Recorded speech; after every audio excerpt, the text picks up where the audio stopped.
generalmente el mes de la Biblia en este mes de agosto. Y por eso, como también ya se mencionó, hemos invitado a la iglesia y a todos los que quieran unirse para que leamos en este mes el Evangelio de Juan. Tiene 21 capítulos, entonces si alguien se atrasa, ¿verdad?, en la lectura, o si alguien ya no empezó ayer, puede retomar todavía y los días nos alcanzan para leer por lo menos un capítulo por día. Entonces ahí está la invitación, hermanos, de la iglesia y todos los que quieran unirse a esta lectura del Evangelio. Y con motivo entonces también del mes de la Biblia, el Evangelio de Juan hoy tiene un mensaje muy particular para nosotros. Pero quisiera antes recordar también que como iglesia presbiteriana, como iglesia reformada, nosotros decimos y afirmamos que la Biblia es, decimos, la palabra de Dios, ¿verdad? Y todos afirmamos eso, la Biblia es la palabra de Dios. Pero además decimos que la Biblia es nuestra regla. ¿Recuerdan, verdad? Que la Biblia es nuestra regla de dos cosas. La Biblia es nuestra regla de fe y conducta. Y eso significa entonces que la Biblia, por ser la regla o la norma de mi fe, me dice qué es lo que yo debo de creer en cuanto a Dios. ¿Sí? Y por ser también la norma de conducta, la Biblia me dice la forma en la que como yo, hijo de Dios, ¿verdad?, y creyente en Jesucristo, debo de conducirme en la vida. Esa es la autoridad de la Biblia sobre nosotros. Y lo confesamos. Y está en nuestros credos, ¿verdad? Y decimos, la Biblia es nuestra regla de fe y conducta. Y hoy quisiera que pudiésemos pensar en por qué esto es así, o por qué debiera ser así. Si para ti todavía la Biblia no tiene la última palabra, si para ti todavía la Biblia, ¿verdad?, no es parte importante en tu vida, en tus decisiones, en tu familia, hoy quiero compartir contigo por lo menos 3 razones, entre muchas que existen, solo 3 razones por las cuales para mí, ¿verdad?, y para muchos otros, la Biblia es la regla de fe y práctica. Y repito, si para ti no lo es, entonces hoy te comparto también estas 3 razones. Y lo voy a hacer con la ayuda del Espíritu Santo a partir del Evangelio de Juan. ¿Sí? Podríamos tener muchas razones y podríamos ir a la Escritura misma y encontrar muchas razones en los diferentes libros, pero yo hoy quiero solamente compartir 3 razones, repito, desde el Evangelio de Juan. Y en este capítulo 1, y fíjate que especialmente en el versículo 1. Por tanto, te invito para que si estás ahí en casa, tienes tu Biblia a la mano, y los que estemos aquí, entonces, por favor, leamos unidos el Evangelio de Juan, capítulo 1, versículo 1 nuevamente. Y vamos a leerlo juntos. Y así, bueno, abrimos otra vez, ¿verdad?, la lectura de este Evangelio. El título dice en la Reina Valera, el verbo hecho carne. Entonces leemos, hermanos, dice, en el principio era el verbo, y el verbo era con Dios, y el verbo era Dios. Nuevamente, en el principio era el verbo, y el verbo era con Dios, y el verbo era Dios.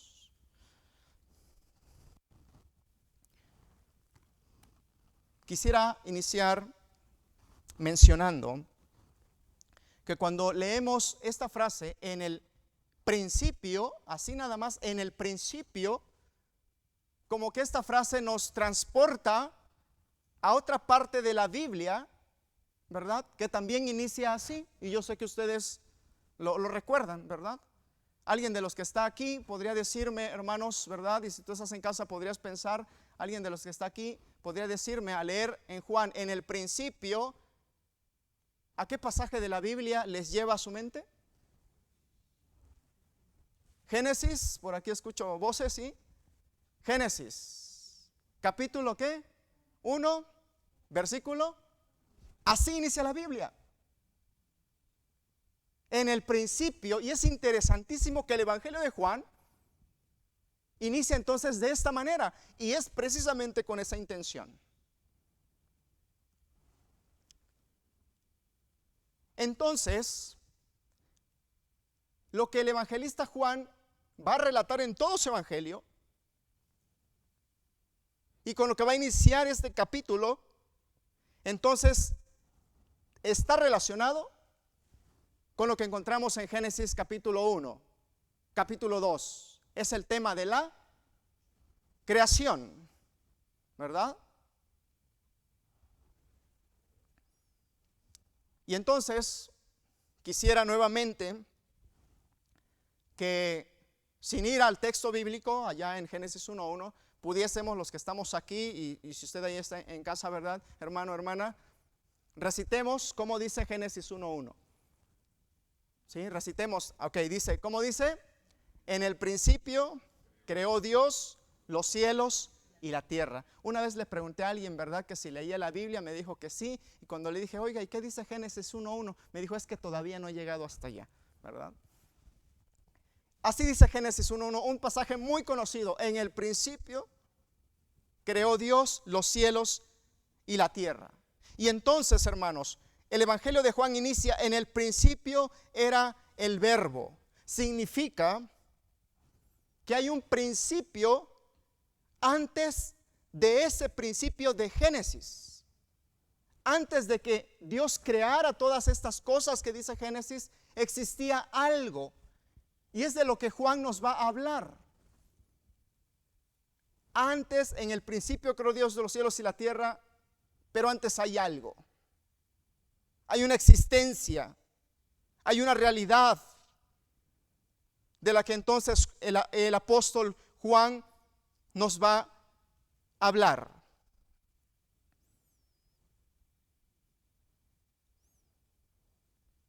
Y encontramos entonces que lo que Juan dice es que antes de esa creación que describe Génesis 1:1 existía una palabra divina.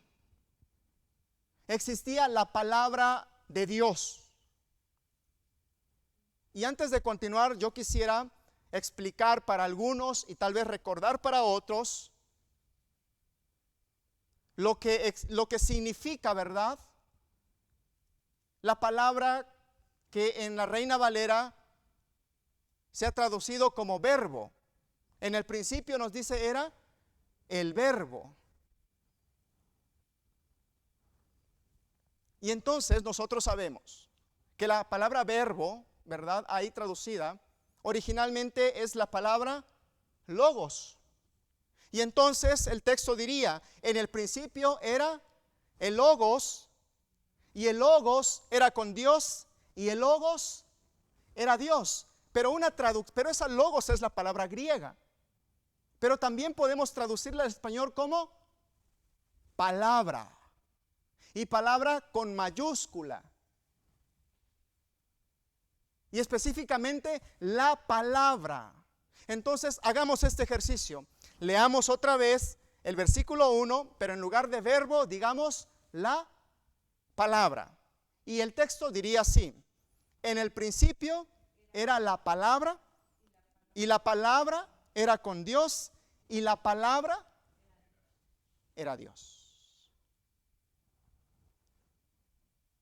Repito, la palabra con artículo y con mayúscula. Es decir, no es cualquier palabra. Estamos hablando de la palabra, no mía, no la palabra de algún rey, no la palabra de algún presidente. Estamos hablando de que en el principio de todo existía la palabra de Dios.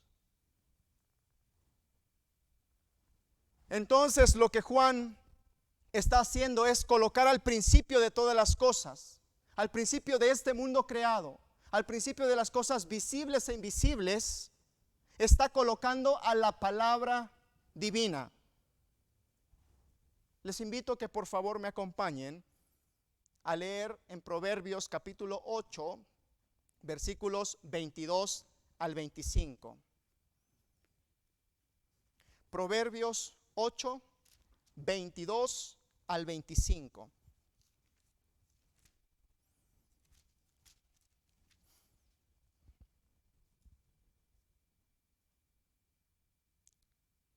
Les invito, lean una vez más conmigo. Repito, Proverbios 8, 22 al 25. Dice: Jehová me poseía en el principio, ya de antiguo, antes de sus obras. Eternamente tuve el principado desde el principio, antes de la tierra. Antes de los abismos fui engendrada, antes que fuesen las fuentes de las muchas aguas, antes que los montes fuesen formados, antes que los collados, ya había sido yo engendrada. ¿A qué creen que se refiere Proverbios? ¿De quién está hablando? ¿Sí? Ya escuché por aquí un murmullo. ¿De la, hermano? De la sabiduría.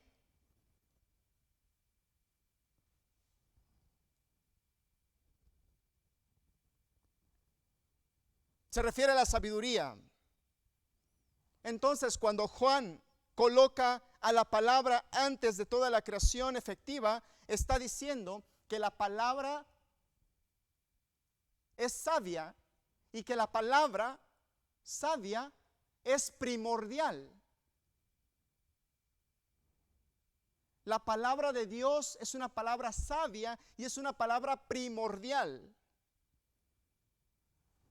Y esta es la primera razón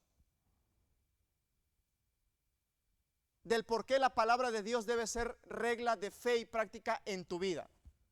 Porque es una palabra primordial. Y déjenme compartirles el diccionario. Dice del significado de primordial que es un término que puede utilizarse para nombrar a lo principal, aquello que es lo originario, aquello que es lo primitivo, aquello que es esencial. Lo primordial entonces es lo más importante. Es lo más importante.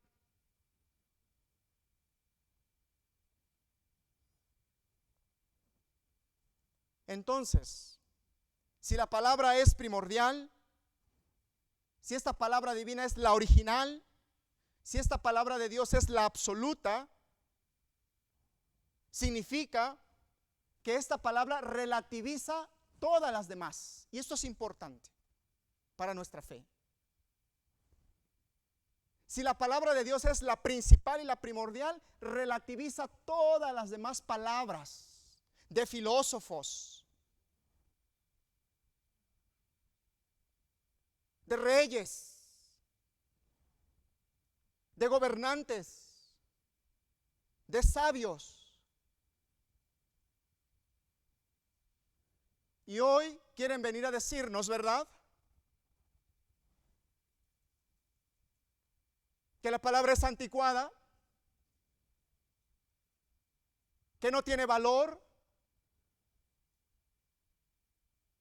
Pero si la palabra es primordial, todas las demás son relativas. Hoy el mundo quiere decir algo diferente, que la verdad es relativa, que la palabra de Dios es la relativa, pero no, porque es la palabra que ha existido antes de todas las cosas. Por ejemplo, viene tu hijo, ¿verdad?, y te dice: papá, ¿me dejas ver televisión? Y entonces tú les dices: sí, adelante, está bien. Pero eso digo yo. ¿Sabes qué? Ve y pregúntale a tu mamá y lo que tu mamá diga.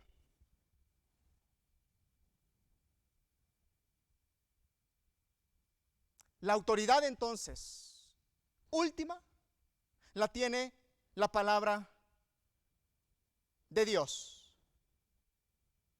Y entonces todas las demás son relativas. Tiene autoridad sobre las demás. Y un tema por excelencia del Evangelio de Juan y de este prólogo es que va a enfatizar y va a convencer que esta palabra divina, que esta palabra absoluta, que esta palabra primordial estaba con Dios, ahora se ha encarnado, que ha tomado forma humana y que lo ha hecho a través de Jesús. Y por eso Jesús, ¿verdad?, se va a atrever a decirles a los sabios de su tiempo: Moisés dijo, pero yo os digo. Oísteis que fue dicho, mas yo os digo. Y la gente se va a asombrar porque Jesús va a enseñar como quien tiene, dice, autoridad, y no como los demás. Hoy en día, cuando un joven, algún intelectual, un joven haciendo su tesis, un intelectual, ¿verdad?, quiere hacer alguna afirmación y quiere darle peso y valor, ¿qué hace? Cita. Como dijo tal sabio, como dijo tal filósofo, como dijo tal educador, etcétera. Jesús, ¿verdad?, decía: oyeron que Moisés dijo, pero yo os digo, porque Jesús es la palabra encarnada de Dios y tiene toda autoridad sobre las demás palabras. Esto es importante, hermanos. Y Génesis nuevamente viene al tema, porque Dios dio una palabra a Adán.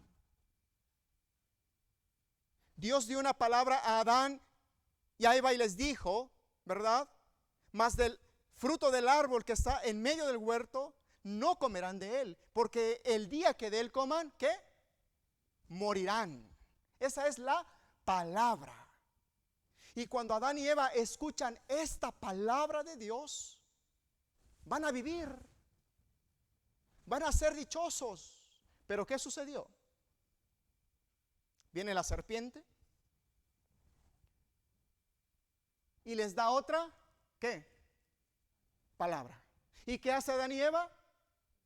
Escuchan otra palabra. Y en el momento en que Adán y Eva dejan de escuchar la palabra de Dios para oír otras voces, para atender otras palabras, en ese momento experimentan la muerte. Cualquier hombre, cualquier mujer que haga a un lado la palabra de Dios, corre hacia su autodestrucción, porque la palabra de Dios es vida. Quisiera avanzar en el pensamiento. Estamos en el 1:1. En el principio entonces era la palabra, y dijimos que ese término en griego es logos, ¿verdad? En el principio era el logos. Y quisiera mencionar dos cosas, o como dos funciones acerca de este término logos. Y quiero decir en primer lugar que logos, o esta palabra, tiene entonces dos dimensiones. La palabra de Dios es proyecto y la palabra de Dios es acción. Es proyecto porque materializa la idea y el pensamiento de Dios. Y la palabra de Dios es acción al mismo tiempo, porque por ella se materializan las cosas. Por ejemplo, ¿verdad?, nosotros sabemos de lo que es un proyecto. Decimos entonces, ¿verdad?, que un proyecto es una idea, una cosa que se piensa hacer, para la cual se establece un modo determinado y un conjunto de medios necesarios. A veces le preguntamos a alguien: ¿qué proyectos tienes para tu futuro?, ¿verdad? Le preguntamos a nuestros hijos, cuando como que no los vemos muy seguros hacia dónde, qué carrera, etcétera, etcétera, le decimos, a ver hijo, y nos preocupa, a ver hijo, ¿cuál es tu proyecto de vida? Y lo que le estamos preguntando es, ¿cuál es la idea que tienes, verdad, de lo que vas a hacer? Entonces, a veces vamos más adelante y un proyecto también es cuando ya toma forma, ¿verdad? Escribimos, redactamos y ya materializamos de alguna manera nuestras ideas, las plasmamos y entonces alguien nos dice, necesito tu proyecto para mañana. Entonces ya estas ideas, ¿verdad?, que tienes, y no nos gusta, ¿verdad?, ves que nos digan, quiero tu proyecto para mañana, ¿verdad? Quisiéramos que fuera para más tiempo. Pero entonces se materializan las cosas, las ideas, y las plasmamos, y ese es nuestro proyecto. La palabra de Dios entonces en este sentido nos muestra la mente de Dios. Pero también a veces decimos, proyecta esta piedra, ¿verdad?, hacia adelante. O también tenemos la otra frase o la otra palabra, proyectil. Porque proyectar, ¿qué significa también? Empujar hacia adelante, ¿verdad? Echar hacia adelante. La palabra de Dios es proyecto porque tiene un plan para nuestra vida, porque tiene un proyecto para nuestra vida, y porque además la palabra de Dios nos empuja hacia ese proyecto que Dios tiene en su mente para nosotros. Tu vida entonces no es el resultado de una explosión cósmica involuntaria. Tu vida no es resultado de la casualidad o de la fortuna. Tu vida es resultado de un proyecto que se ha gestado en la mente de Dios. Y su palabra te va a impulsar para que realices ese proyecto. Y esta es la segunda razón de por qué entonces la Biblia es regla de fe y conducta. Porque es la única que te puede proyectar hacia la vida. Pero además, la palabra de Dios es acción. Cuando leemos Génesis nuevamente, el instrumento que Dios utilizó para crear las cosas fue el instrumento de su palabra.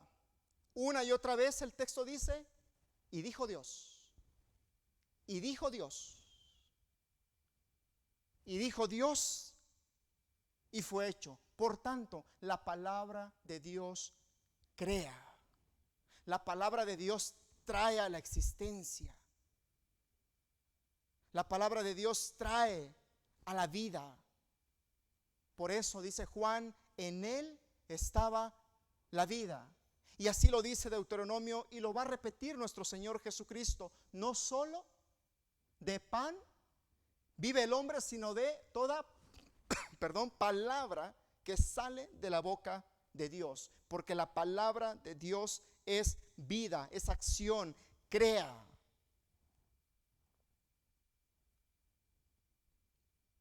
Según el Génesis, la palabra de Dios tiene entonces un efecto. Y si leemos también en Génesis, en el principio creó Dios los cielos y la tierra, y avanzamos al versículo 2, encontramos que dice, y la tierra estaba, ¿alguien recuerda también? Son versículos conocidos. Y la tierra estaba, hermanos, ¿cómo dice? Desordenada y vacía, y las tinieblas. Y en medio de ese caos, en medio de esa oscuridad, aparece la palabra. Y lo primero que la palabra va a traer, y dijo Dios, Génesis 1:3, sea la luz. Y fue la luz. Y entonces encontramos todo un canto de la creación. Y la palabra de Dios ordena el caos. La palabra de Dios ordena las cosas. Y esta es la tercera razón de por qué la palabra de Dios es nuestra regla de fe y conducta. Porque la palabra de Dios trae orden al caos de nuestra vida. Porque la palabra de Dios un día trajo orden al caos que había en mi vida. Porque la palabra de Dios un día trajo luz a la oscuridad que había en mi vida. Y en el momento en el que abandonamos entonces esa palabra, nuevamente el desorden, nuevamente el caos y nuevamente la oscuridad invade nuestra vida. Por eso dice Jesús: permaneced en mi palabra. Si tu vida, ¿verdad?, todavía hay un caos, si todavía no hay un proyecto, si todavía no está claro lo que deseas, lo que anhelas, si vives todavía con problemas no resueltos, si tienes pendientes por aquí, pendientes por allá, la palabra de Dios puede traer orden a tu vida, como la ha traído a la de los que le hemos recibido. Amados hermanos y hermanas, que la palabra de Dios siga trayendo este orden a nuestra vida y que nos impulse, que nos proyecte hacia esa vida eterna que Jesús ha traído con su palabra.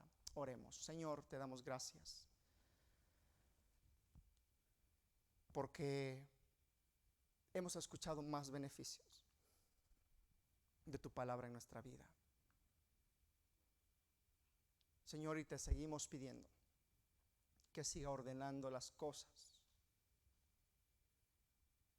A veces tenemos un desorden en nuestra vida, un desorden emocional, traemos un desorden físico, traemos un desorden en nuestros pensamientos. Señor, te pedimos que tu palabra ordene nuestra vida, ordene lo que tenga que ordenar, que venga nuestro caos y nos impulse, Señor, y nos proyecte hacia una nueva vida.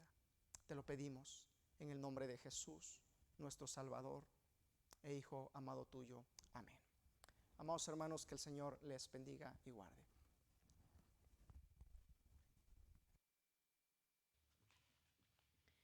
Bien, damos gracias a Dios por la meditación de la palabra en esta tarde y ahora, a manera de confirmación, entonemos la alabanza Te exalto.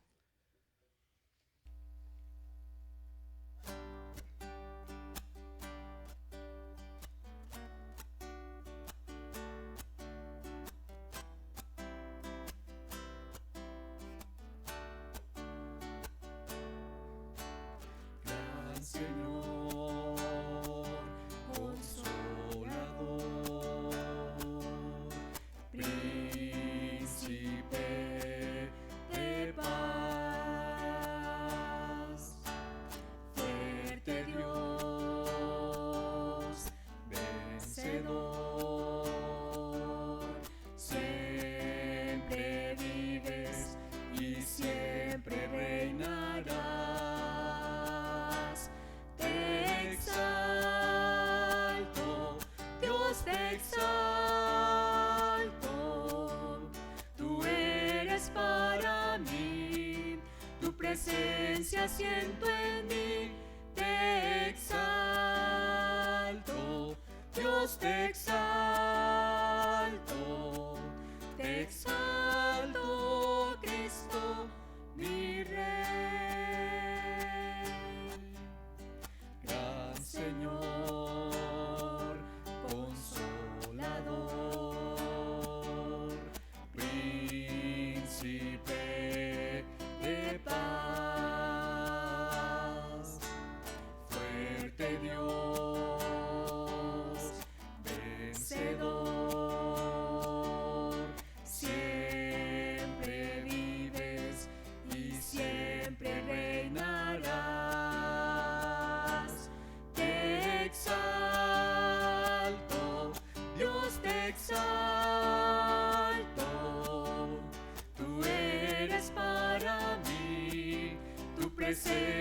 siento en mí.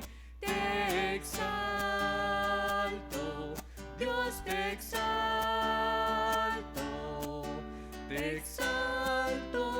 Cristo, mi Rey. Te exalto, Cristo, mi Rey.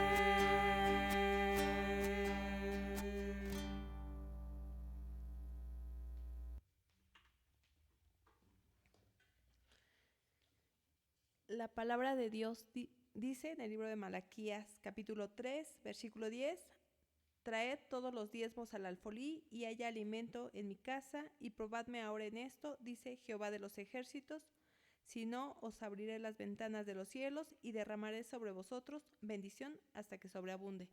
Es el momento de recoger ahí en nuestros hogares las ofrendas, los diezmos, recordándoles, hermanos, que pueden realizar sus transferencias a la tarjeta de nuestro hermano Jared, nuestro tesorero, o igual recolectar estas ofrendas y con posterioridad hacerlas llegar. Vamos a entonar permítanme primeramente hacer una oración por estas ofrendas que se van a recolectar y posteriormente entonaremos el himno número 443. Bendito Padre Celestial, te agradecemos por la fuente de ingresos que tú nos das, Señor, por nuestros trabajos, por todas las actividades que realizamos y que nos permiten tener un ingreso.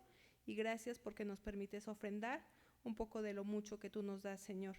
Gracias por estas ofrendas que se van a levantar. Te pedimos que tú las bendigas, las santifiques, sigan siendo utilizadas para cubrir las necesidades de tu iglesia, Señor.